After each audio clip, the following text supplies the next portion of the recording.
Um, Hello, everyone. Good morning, good afternoon, good evening, and welcome to this YT Live session. Today, I have Magdalena Corenzo. I hope I'm not messing up Yes, your name. that's correct. And thank you. So today we have Magdalena Corenzo with us. Magdalena scored a 780 on the GMAT with about what 2 months and about 10 days worth of preparation or so. And her journey is a really interesting journey where she started with a 680 and she planned this journey towards 750. That was her target score. So we're going to discuss how did she plan this journey, how did she execute on it, what metrics did she track. As I mentioned for those of you who saw the preview video, the 4 Ps of of GMAT 780 or GMAT 760. We're going to discuss each one of those. So first of all, welcome Magdalena. Hi, thank you so much for hosting me. Well, I want to thank GMAT for actually allowing us to conduct this session. So, Magdalena, before we get started, just why don't you tell us a bit about your background? What is it that you do? Okay, yes. So I'm an industrial engineer. I'm from Argentina, so that's my where my accent is from, and I work in management consulting. Okay, you work in management consulting. We're talking about it. You work in the oil and gas sector, um, and you're Right. someone you are someone who works what 10, 12 hour days. Yes, around like 11, 12 hours a day, I would say. Okay, that's wonderful, and you still manage to prepare for the GMAT despite that. So for those of you who are looking to really say, "Hey, man, preparing for the GMAT is difficult while working." Yes, it is, but it is very possible. I don't want to take the struggles away. At the same time, I want to showcase the achievements as well, and I want to really talk about what does it take to get there. Just in terms of the format, this session is going to be about an hour long. Uh, I'm going to interview Magdalena for about 35 to 40 minutes. That's kind of what I've planned at the most, and then we'll have about 20 minutes for Q&A. Both Magdalena and I have a hard stop at for me it's 8 a.m. my time, and for Magdalena, I don't know what time zone you are in. It will be 12 my time. It will be noon your time. So yes. So yeah. But yes, so 35, 40 minutes, we'll go through Magdalena's journey, and then after that, uh, uh, we'll have the Q&A. So Magdalena, starting with 780, only about 700-800 people worldwide out of the 200,000 people score a 780. First of all, how does it feel? It feels great, I must say. I was surprised when I saw the results, and I sometimes still cannot believe it, and I check again. But I am very very happy and very thankful with e-GMAT for going with me through this journey. Oh, we're very thankful that we have a student who's as diligent as you are and who follows plans as well as you do. So I think it's mutual. So let's start with the beginning, right? The beginning of your GMAT journey started with a surprise when you were planning for it. So what was it, and what was the surprise? Right. So I started I know that many people don't start this way, but I decided to take what I call a diagnostic mock, just to know where I was standing at. And I was expecting, because I'm an engineer, I was expecting to have a very high quant score. And because I'm not native, those of you hearing me right now may notice that I miss some verb tenses, or I misplace pronouns, or that my phrases are not sentence correction ready. So I was expecting also to have a lower verbal score, but actually what the mock showed was exactly the opposite. So I scored pretty well in verbal and not that good in quant. So I was really surprised. And I would say that this data allowed me to plan better my study journey. Yes. Actually, in fact, we have your mock data, and I don't know if I can share. Let me see if I can share my screen. Um, oh, it is allowing me to share my screen, and it's going to mess up for 2 seconds. But we have your mock data here, and let's just and go into the share screen mode here, and I'm going to share. So these are all your mocks that start with this. So this was for those of you, you can see your screen, Magdalena? I cannot. You cannot. Okay. I don't know if If the you can rest. put my screen in the presentation mode, that'd be great. So you got a Q44 and a V39, Right. right? Yes. I think yes. Oh, So there I so can see it. yeah, there it is. So what did this tell you in terms of, what it was a surprise, really high verbal score, 88, almost 90th percentile, and then a Q44. And then after that, we kind of delved deeper, and I don't know if you remember this.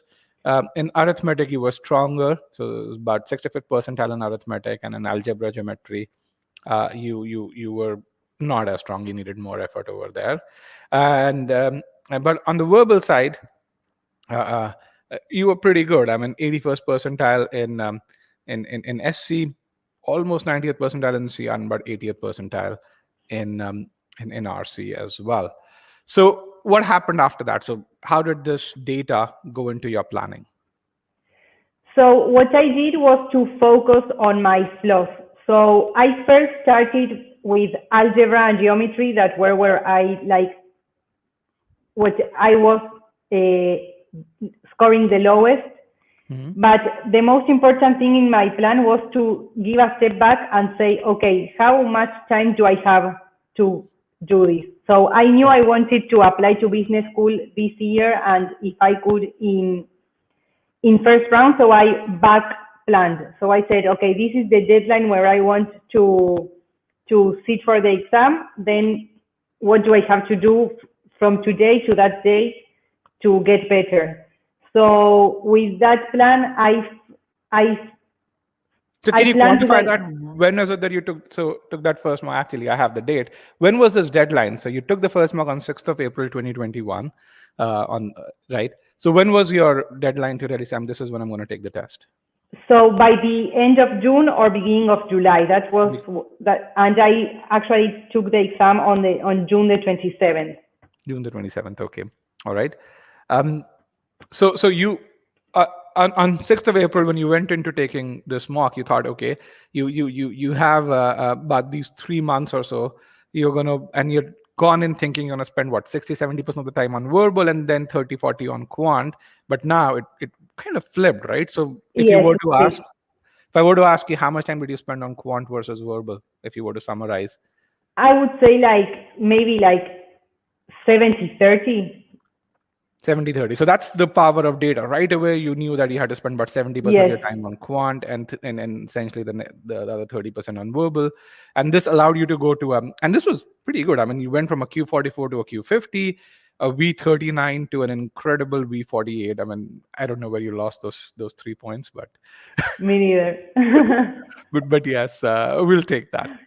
So let's start with studying for quant. So you had a Q44. And so what is the sequence in which you studied for quant? So I first started by algebra and geometry. Then I transitioned towards number properties.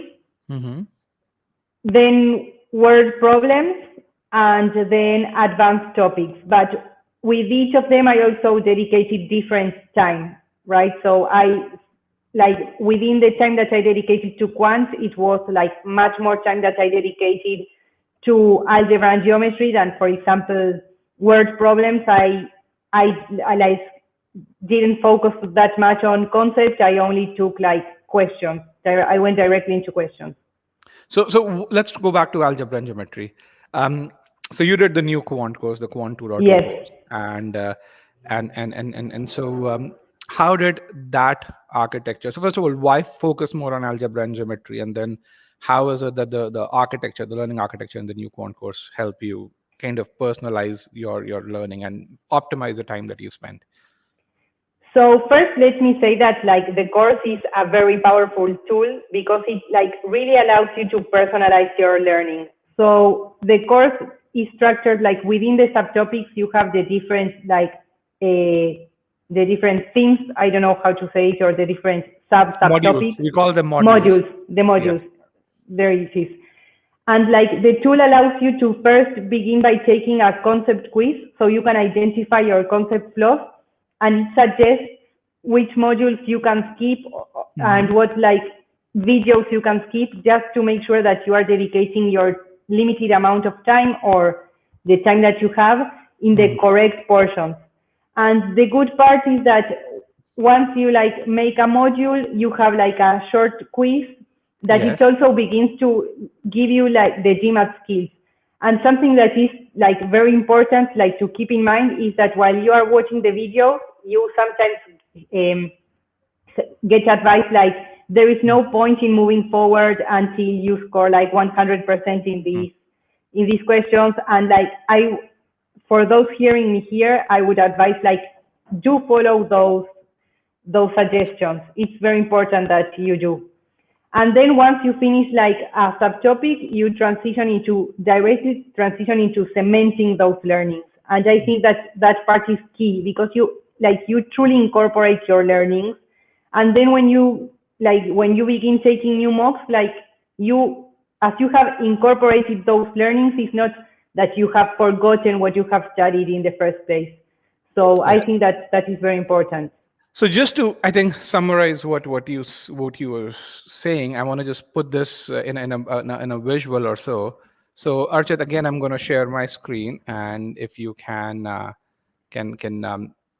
actually enable that screen share in the presentation mode.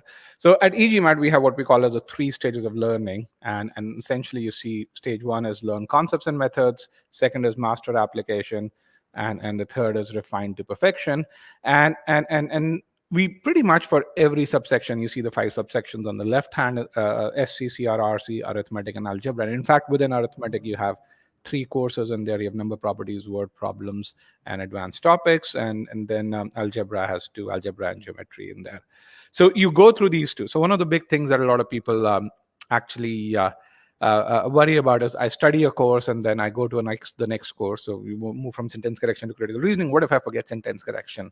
And what we have found is if you actually do master application, which is what you do in cementing stage, which is what you're talking about, if you excel on those cementing quizzes, then you will not forget them. And which is kind of what you did, and allowed you to go from, in your case, algebra to geometry, and then geometry to number properties. Overall, one of the other things which was interesting is how you prepared, because you had these starting abilities in SCCR and RC. You did not do the first stage over here. You did not go through the courses. You focused directly on cementing, whereas on the quant side, you actually went through all of these. So just in terms of a visual, with any subsection that we do, this is kind of the map that you need to build right even before you start learning. This should be the output of your study plan, because it gives you a visual journey into where you'd be putting that effort. It also allows you to get those good estimates out there. So that was good. So Magdalena, you did that. Now, in terms of as you went through algebra, as you went through geometry, you went through the process skills. How did those process skills help you? So I would say that the process skills are key because they allow you to assess if you are answering the questions correctly or incorrectly in the first place, and then why, where you are failing and where you need to work. And even if you have answered a question correctly, if you have answered it correctly for the right reasons. And what I have discovered is that only if you apply the process skills correctly is that you can answer a question correctly in the correct amount of time that is very important for the GMAT exam. So do you remember which process skill was something that was the biggest learning for you, or which lack of which process skill initially made you make mistakes?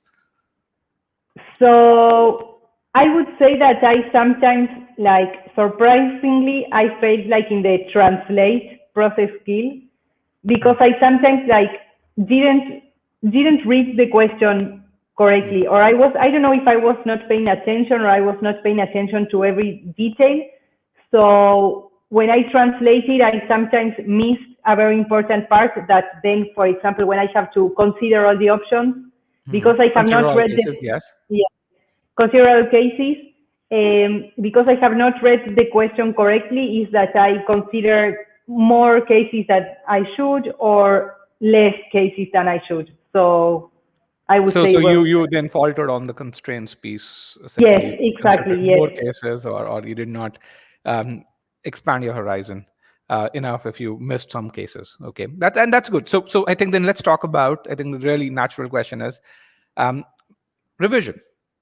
You're Yes. solving quant and you make mistakes. So what was your strategy for revision and how did that help you? So let me first start by saying that I dedicated more time to revision than to actually solving questions. And this is an advice that I constantly got from my mentor through my journey and that I followed, and I think it was key to my success. So what my approach was, I revised every question that I answered, and I took, like, as I said, more time revising than answering. Mm-hmm. And when I revised a question, so the Scholaranium, that is like the question bank from e-GMAT, has something that I think is very important, that it allows you to compare your time towards like the full pool of people answering a question. About 5,000 users who've done that question yes. correctly. Yes. So I always like, when I always looked at how much time I took answering a question versus the rest, and then tried to identify, if I answered correctly but took longer, I tried to identify where I was missing. And even if like a question should take longer and for me it took like 1 second, I tried to identify whether I was answered correctly for the right reasons or it was like luck that allowed me to answer correctly. So I was always making sure first that I have used each of the process skills correctly. Mm-hmm. Then that the time that I was taking to answer that question was correct. And if I have taken like 10 seconds because I was second guessing my answer, I try to identify why had that happened to me. So this is why it took me like that much longer to revise the questions than to actually solve them. So I think one of the things, and that's true, first of all, really valuable advice when you say that you should take longer for revision than to solve, because it's just two different mindsets. Solving is you're trying to get to the answer. Revision is you're trying to get better, and getting better requires more effort. We practice a lot more between playing matches. If you're a soccer player, and it's practice that helps you win overall. Now, the beauty of data in all of this, and this is something that that surprised us as well in Scholaranium 2.0. When we looked at a quiz of questions, you typically think that, okay, sentence correction question, if you're taking more than 90 seconds, you're probably taking longer. But one thing that you recognize when you look at attempts of all the folks who actually did that question correctly and say, hey, maybe the right time to answer this question is, a minute 40.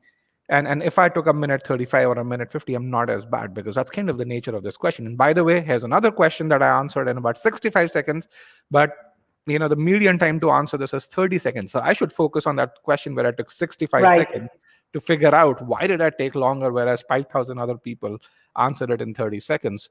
And I think that's the power of data. It allows you to focus your energy on the right resources.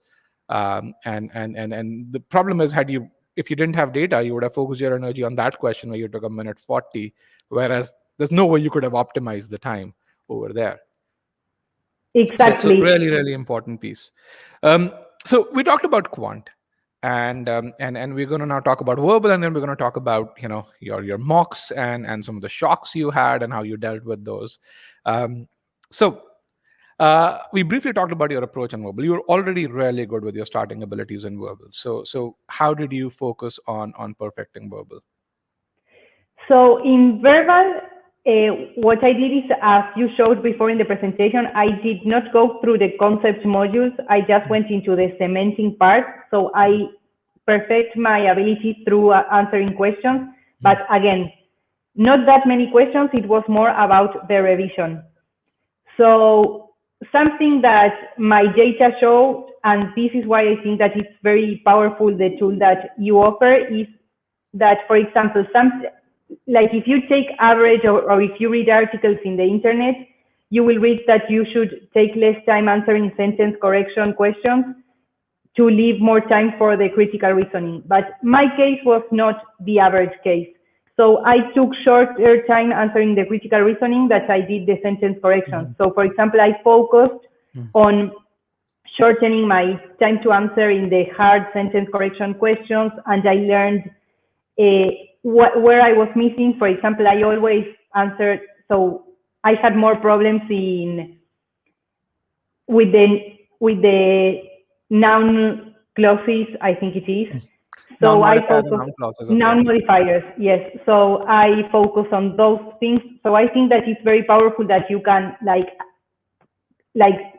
identify exactly where you should work. So I focused on that, and I learned through revising the questions that I answered. Okay. What you said is something really powerful here. So I think, first of all, everyone has their own strengths and weaknesses, and absolutely true. I mean, your initial mock test showed and again, I don't know if you remember this, but in that 680 mock, you had a V40, you had a score of 42 on critical reasoning. You're almost 90th percentile. As a consultant, you are a logical thinker. You can visualize things faster. It's the same thing with me. I mean, critical reasoning comes super naturally to me. And I hate when I get a critical reasoning question wrong. And so each one of you is different, and some people may take longer in sentence correction, and others may take longer in critical reasoning. I mean, Shraddha, who's one of our SC experts, for her, I mean, she's an SC whiz, and she knows she can read sentence structures, or she can visualize sentence structures as she reads them. I cannot. So the important thing is to look at what your strengths are, and what are areas for improvement. Identify those and work on those. I think that's one piece. I think the other piece is that that essentially, a lot of people ask me this question: how do you improve towards after you have scored a V40? And yours is a classical case where you scored a V40, and you went from a V40 to a V48, the way to go there is through these refinements that you talked about. You say, hey, I identified it's noun plus noun modifiers. That's where I was faltering. So I focused my energy on that. So kind of figured out which are the areas that you needed to work on by looking at data. And when you do that, you progressively improve. You make fewer mistakes. One of the other things was strategic review. I think that was really important to you. So how did strategic review help you? So strategic review helps me in identifying why I was failing, or not even failing, why I was taking not the ideal time to answer each of the questions. So the Scholaranium tells you, when you answer a quiz or a group of questions, in Scholaranium you get advice on how to revise each of the questions. It even tells you this, revise it because you took longer than the average. AI curates a list of questions that you need to revise. Yes. For various reasons. This is why you should revise. You made a mistake. You took longer. You got this right because you were lucky, and all of those things. Yes. And let me say that I was surprised because the tool could really identify when I was answering something correctly because of luck, because I was just guessing. So I was amazed by that. So what I did is I followed the strategic review, and the first time I revised a quiz, I revised every question, even the ones that I answered correctly and in the right time, just to make sure. But then I dedicated a lot of time to understand why I was answering incorrectly. I think that what makes a question that you have already answered very powerful is that you can know how you will think once you receive a question of that type. So I took a lot of time in understanding, so where in my thought process did I fail, that I either took longer to answer or answered incorrectly. So I dedicated a lot of time to that. Okay. And sorry, go ahead.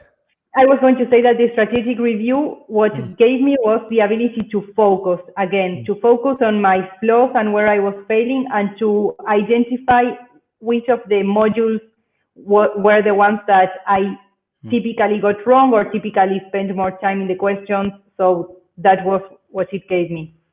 Yeah. So for those of you who are listening, the strategic review is an error log framework that we have. And this is a framework that is not so typical. Error logs are, hey, you got this question wrong because you did not know this concept. In our opinion, once you hit 80th percentile, it's not the concepts that make you falter. It's where you falter with regards to what step did you not do correctly.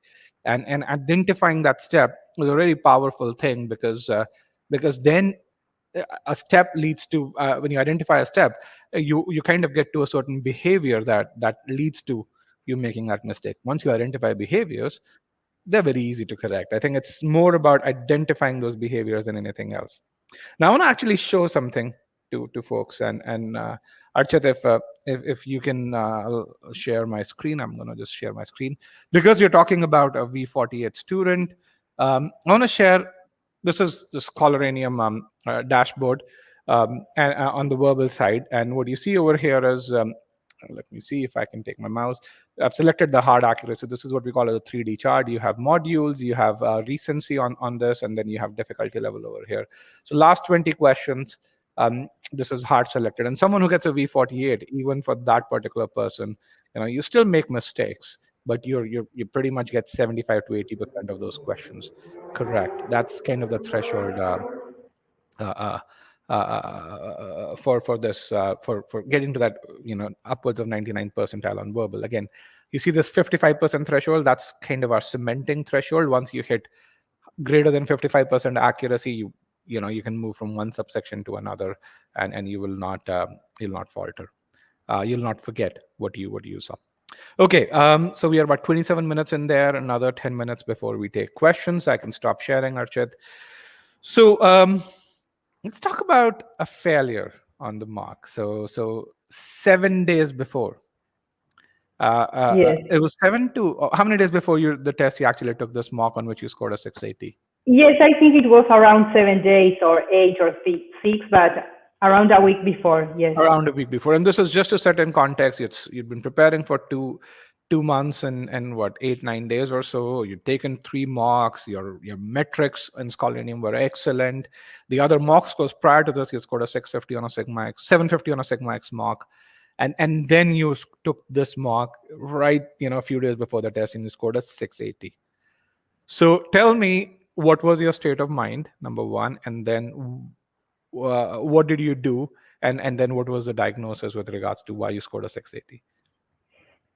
So first, let me tell you that when I was doing the mock, I already knew while I was answering the last questions, I said oh no, this is not going to be a good mock.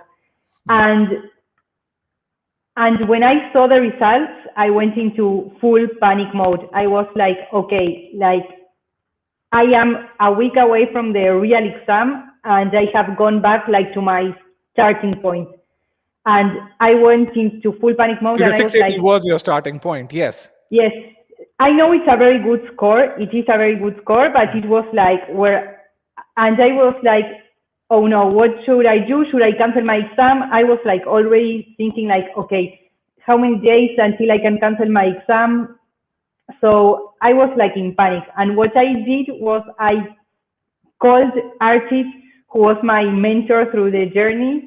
And I was I freezed. I couldn't take any decision. I didn't know what had happened. I couldn't even do strategic review.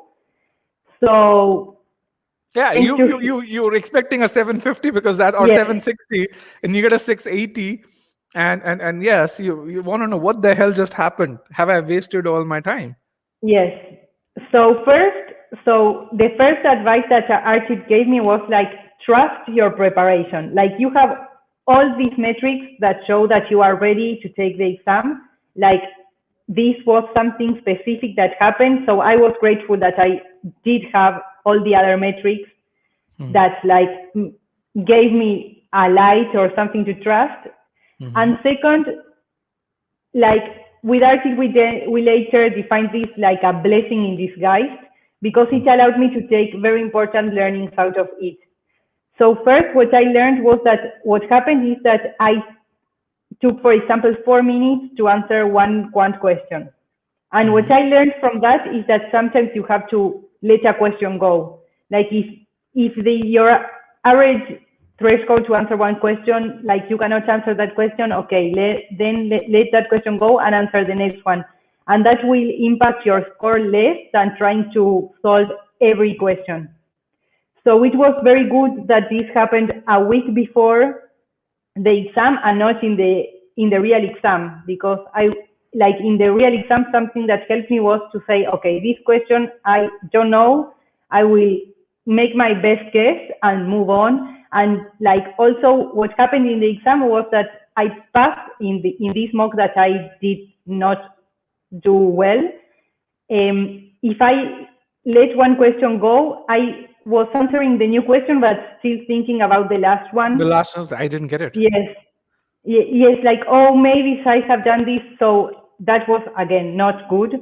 And the results show that. So what I did with that exam was to define a very concrete plan for my last 7 days until sitting for the real exam. And it was like the main focus was revision. Revise the questions that you have already. So Magdalena, we'll get to it. I just want to summarize one piece as to what just the takeaways from this. So I think first of all, one of the biggest sins of smart people is that we hate to make a mistake. I kind of rarely say, and this is a saying that is I think very popular. They don't like to lose battles, and because they don't like to lose battles, they lose wars. So it's much better if you're a smart person. The GMAT's about winning a war. So lose a couple of battles, but win the war. Or if you were to talk in business terms, I mean, you want to make sure you spend time as investment on the areas of your strength. If you spend a lot of time on a question that is that you think you will not get right, you will get less time to spend on areas of your strength. And I mean, it's the worst thing you can do as Google to not invest in your search business. You can probably not invest in something else, but definitely keep investing in your search business. So that's something that you did that led to that 680 score. The second thing that is there is trust the data. You're just because you scored 750 on the prior mock, 730 prior to that. Your ability scores were excellent, and so it's just one data point doesn't define you. It's those multitude of data points that define you, and that's really, really important. So it's just you can have a bad day. Everyone can have a bad day, and so don't kill yourself for it. But then the last piece, which is really, really important, is what did you do after that? And that's when I stopped you. So what was the strategy, the improvement strategy, 5 to 6 days before the test? So it was like, to say it in one word, revision.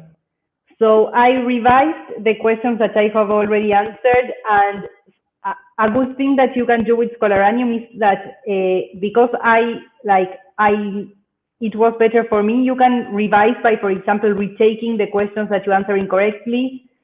So that's like, if sometimes it can get very long, like to go through each question. So if you answer them again, it's like a good way of revising. So I did that. I revised the questions, and I took, of course, like also studied a little bit for like the integrated reasoning and the writing assessment, the AWA, yes.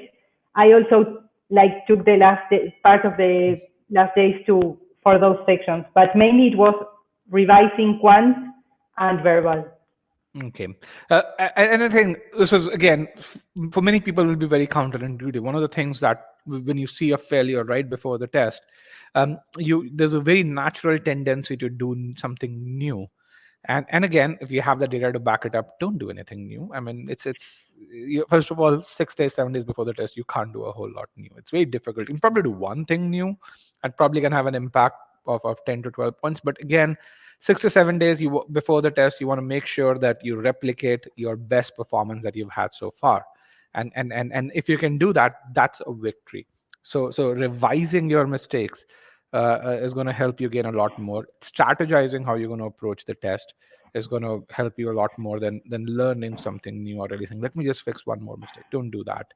That's something that you should do 20 days before the test, but not 7 days before the test. I've seen many people make those mistakes. I actually have made those mistakes myself, and when I was 17 or 18, not for the GMAT, but for another test, and I still killed myself for that. In that case, and that's the value of not solving a lot of new questions before this, because when you revise, what happens is, and I think Magdalena, you would agree, your brain still does implicitly the strategic review to really say, this is what I did when I made a mistake on this question. This is what I'm going to avoid doing. And that naturally makes you become better. And Agree. that's very important. With that, I want to I think it's probably the last question that I have before we take on questions from the audience. But what, in your opinion, can you extract from a question that you solved a week back if you're revising it now?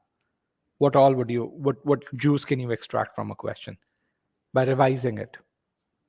Oh, by revising it, I think that it's like, again, something very powerful, because even if the question was 1 week ago, like, I think that you still kind of remember your thought process. So I think that you can identify your thinking patterns and know exactly what you have to change from that to, in the next time that you answer it, answering it correctly.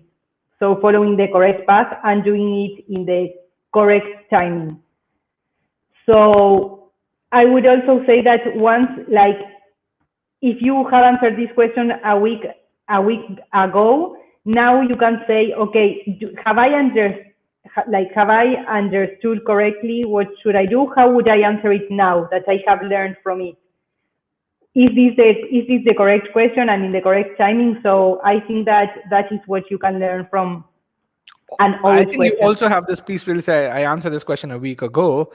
Now I did I actually take the learnings from that question and apply them during that week? Did I Yes. improve upon it? And I think that's something which is really relevant. Now, different people. So when we interview a lot of successful test takers, I haven't actually personally done it, but Archit does, Dhananjay does, Aditi Atreya, they all do that. And one of the things that is common is people who are successful spend more time revising the way you've done it, and different people do it in have different strategies as to defining what to revise.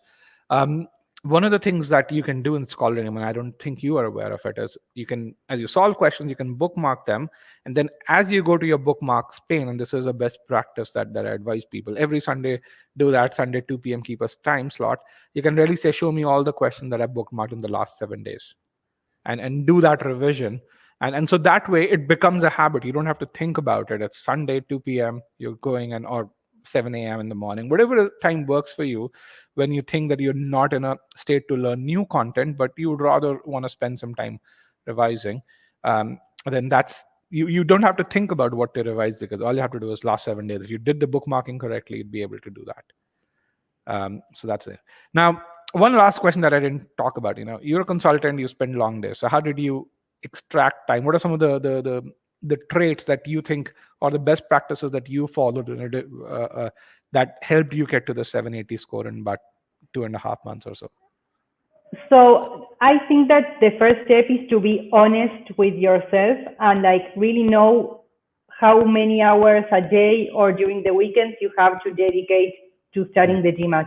And once you say, okay, I have this many hours, is to find, like, at what time of the day you can take them. For me personally, it was in the early morning, because I knew that I wouldn't be receiving work emails at that time, and that my mind was as clear as possible to, like, study. So what I did was, like, in the very early morning before starting my work day, I dedicated between 1 and 2 hours a day to study for the GMAT. Okay. Did you block your calendar on that? I mean, was that a time when no one was allowed to book on your calendar? Because you always studied in that time slot, right? Yes, so I like marked it in my calendar, but mostly, like, to auto pressure myself that, okay, this time is what I have saved to study. But again, it was like a moment in the day that I was confident that nobody, like, it was the early morning, so unless that something unexpected happened, like, no one was going to book any slots with me at that moment. So And that's and what I did. you said early on, being honest with yourself, and that's a really important piece. How did you ensure? And you put in about an hour a day to about 90 minutes a day during the work day, and about 4 to 5 hours a day during the weekend. So how did you ensure that this was? I mean, what told you that this was a time that you could dedicate and you couldn't dedicate more? So how did you bring about that honesty? So I would say that before beginning to study, before I started studying, I in my mind I would say okay, I will study 4 hours a day, but that was not honest with myself. First, because with very long work days, you get tired, or I have personal commitments or social commitments that I wanted to attend to. So I was honest and I say, okay, I think that something very important is consistency when studying for the GMAT. So I knew that if I wanted to be consistent, what I had was 1 hour a day, or 1 hour or 90 minutes a day, and no more. So this was my honesty. If I wanted to be consistent, this is the time that I could dedicate. Okay. And one of the beauties of the personalized study planning tool is it takes that time into account for weekdays and weekends, and it tells you this is how long you will Yes. need. And I think this is one of those things where if you go and ask people how long should you study, they say you've got to study 3 hours at a bare minimum. And for many people that will not work. They simply can't take 3 hours out. And that's where that honesty with yourself is really, really important in that case. Now, you didn't actually give up your social commitments either, right? You said played soccer, Yes. you met with friends, and what was the value of doing those things or not giving up on your social commitments in terms of persisting through this, or going maintaining your sanity through this 3 month or 2.5 month journey? I think that you described it correctly when you said that the GMAT is a war, and I would add a long war. And I think that if you do not have it's very important to focus, but it's also very important to have some times where you are thinking about other things, so you don't get frustrated, or you can share or get emotional support during this journey. So I think it was also key to have other things in my mind other than the GMAT while I was studying. Yeah, I absolutely agree. And this is something just for folks who are here. Someone who's 780 scorer, only 0.4% of GMAT test takers get to that. And one of the things that there are many things you can take away from this journey, starting from the study plan and to really how do you focus, how do you revise, and a bunch of other things, which you should. But I think one thing that you should take away from this is getting a super high score is not about studying day in and day out. It's about quality studying and quality practice. And Magdalena did not solve a ton of questions. She solved about 600 questions in quant, and about 600 questions in verbal. She didn't put in day in and day out to get there. It's not about the length of time. It's about the quality, and it's about managing your energy during the preparation. That's where living up to those some social commitments, that's really important. I think playing soccer is really important, or whichever sport. I actually love to play squash. So yeah, so you've got to continue doing that. Now with that, we are in that 44-minute mark, and let's kind of look at questions.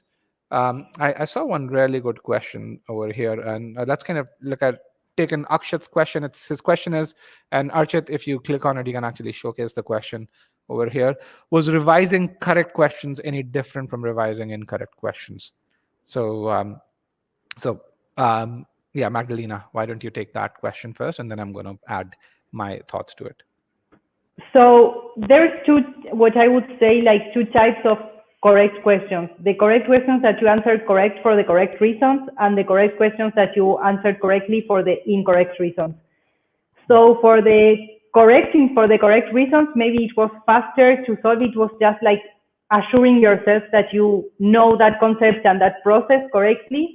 And for the correct questions for the incorrect reasons, I treated them as an incorrect questions, trying to understand in what process skill I failed, why my thought process was not the correct one, and trying to identify my answering pattern to correct it. Okay, that's a very good answer. I'm going to just do this and add another type to it. But just for me, if very simply, if you look at correct versus incorrect, and if you're revising a correct question, especially when expert AI tells you that you should revise it because you got lucky or you took longer, that's a what I call as a lower hanging fruit for me than the incorrect one. Why? Because I answered it correctly, which means I ultimately reasoned out the incorrect options, but I wasn't as efficient in answering it correctly. Now, which means I know a lot more about this most likely than what I know about the question that I answered incorrectly. So if I had 10 minutes and I could only put those 10 minutes on one question, I would focus on the correct one, because I want to make sure next time I get it right. And I know there's the threshold to improvement over there is lower. So in 10 minutes, I can be very certain I'll always get this question right if I do a strategic review. And I'll do the review the same way. For example, in CR questions, there are some questions I take 2 minutes, 10 seconds, which is longer than average for what other people take for the same question. And so I go back and revise and say, why did I not read that conclusion properly? Why was my visualization incorrect? Because the only reason why I would take longer is because if my initial visualization of that conclusion was incorrect. And once I figure it out why that visualization was incorrect, that helps me answer many such questions, many questions that use the same sentence structures, that use the same modifiers or adjectives in the conclusion, and I get those questions not just right, but also right in less time. So that's the thing with correct questions. So that's kind of what you should revise for. The incorrect ones, you got it wrong because it could be because of a multitude of reasons. Let's kind of take the example of critical reasoning. You probably did not visualize the conclusion properly. You did not get the logical structure correct. You did not take that logical structure out pre-thinking that you did while you were evaluating the answer choices. You did not do the visualization independently on that answer choice. So the incorrect one, the first thing you have to figure out is which step did you falter in, and then you have to go into why did you falter in. And so in some ways they're similar, but incorrect questions, you have a larger chasm to cross. And essentially, that should take you slightly longer to do a proper strategic review of, or so. But again, question that you got right, but you took longer, definitely attack those first. In some way, that's very similar to saying, hey, if you were an 80th percentile guy or girl, and if you took a quiz with 10 questions and which are 5 medium and 5 hard, and you got 1 medium wrong and 3 hard wrong, don't kill yourself as much for those 3 hard, but kill yourself for that 1 medium. You shouldn't have gotten that 1 medium wrong. That's 1 medium is that equivalent to that correct question in this case. Because that 1 medium is going to prevent you from getting even to that 70th percentile. Okay, let's look at another question, which is Ajmain Islam's question, which is, he says, did you ever get frustrated during your preparation? Did the thought ever come to mind that you might not make it to the desired score? We kind of talked about it, but I think there may be other instances, Magdalena, that may have happened. Yes, there were many points where I got frustrated. For example, like the geometry section, that was one that I took at the beginning. It was very frustrating for me because my accuracy was not very good in the beginning, especially when I started solving harder questions. I got very frustrated, but this is maybe why it's important, to keep your social commitments and to trust your preparation and not to try to get to the 90th percentile on day one. To trust that it's a long journey and that if you keep trying and revising why you get the questions wrong, you eventually understand where you are failing and you can get better. Of course it was frustrating, but now looking it in perspective, it's you can get better. So it might take you a little bit longer, a little bit shorter, but you can get better and eventually do the exam and do very well. Yeah, I would say if you're a diligent student, that struggle and that frustration will eventually become a reward in itself. I think having unrealistic expectations, that's something that that's not that would lead to frustration, and so don't think that you're going to get really good, especially if you see data that's counterintuitive. And that's where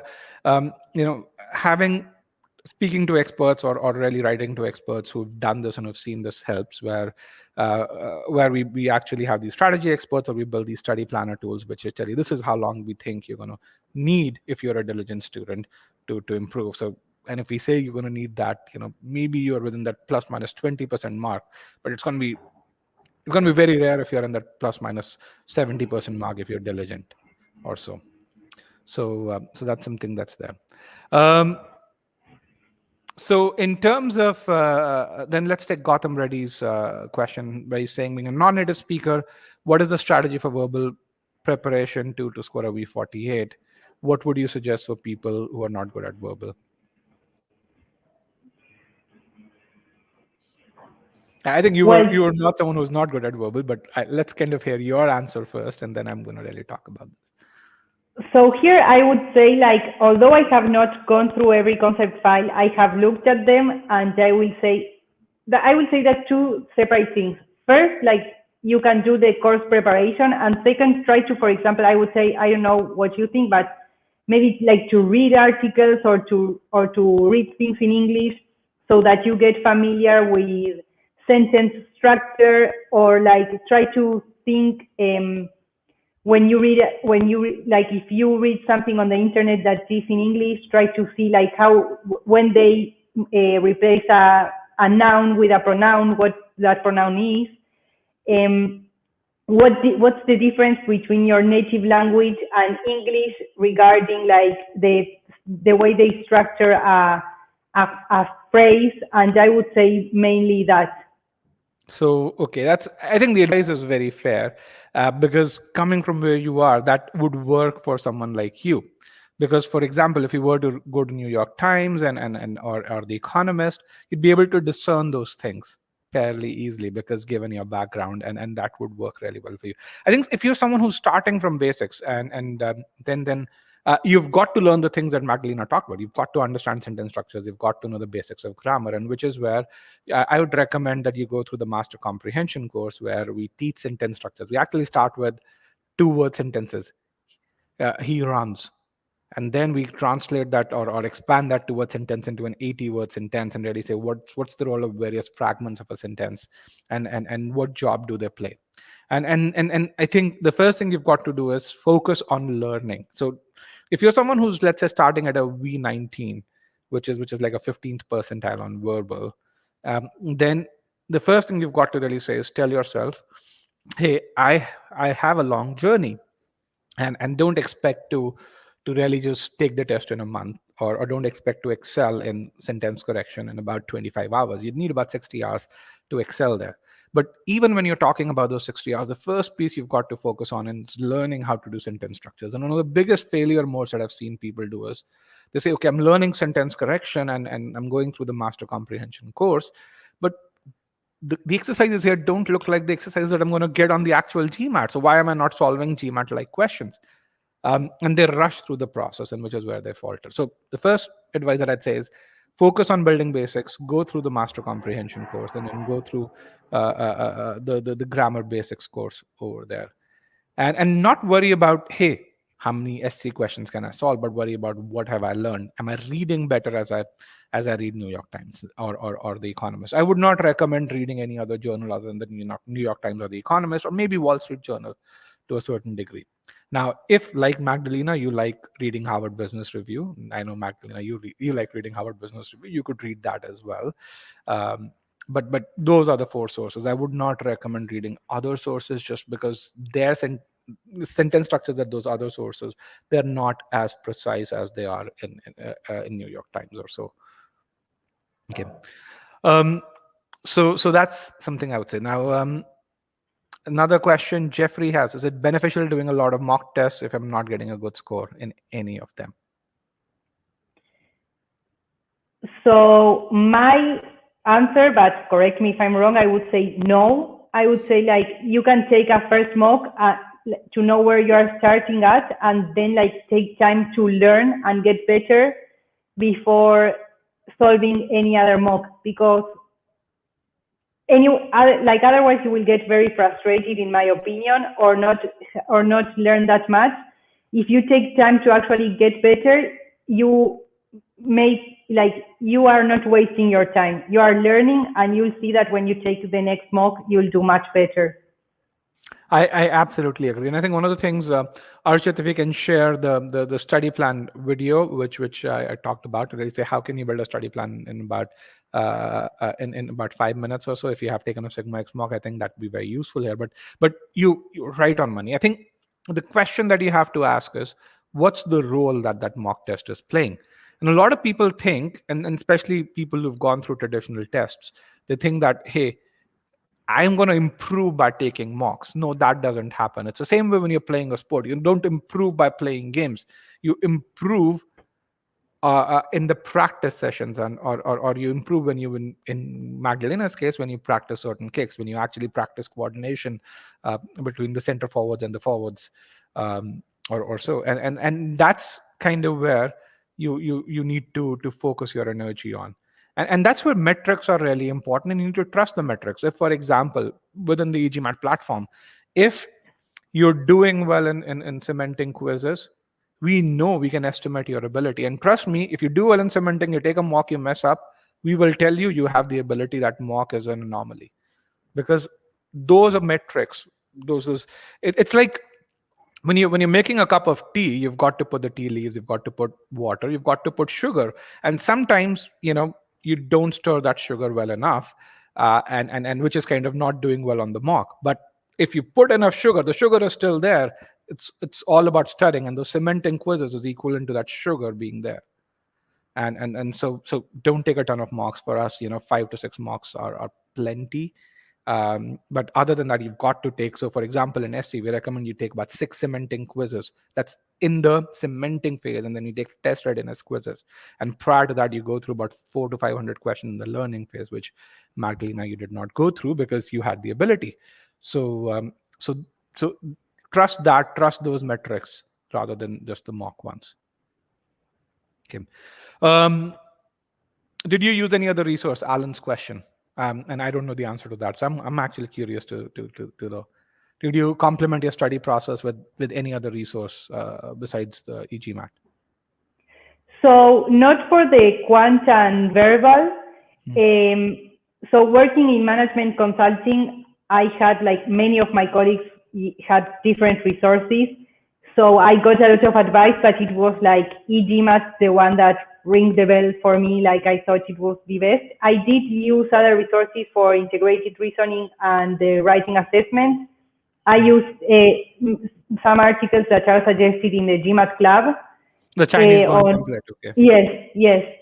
And for the integrated reasoning, I also use like the official mocks that are for free to learn how to solve those questions.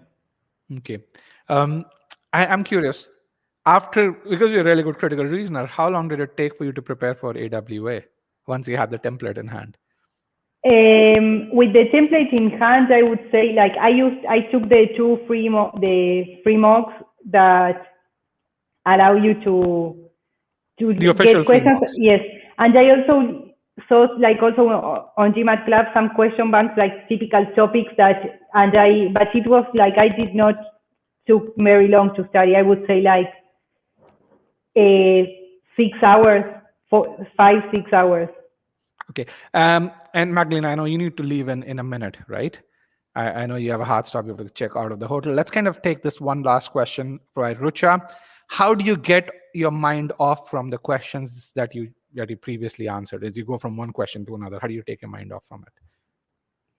So, well, as I have mentioned before, there was a mock that I couldn't do it, but I learned from that, and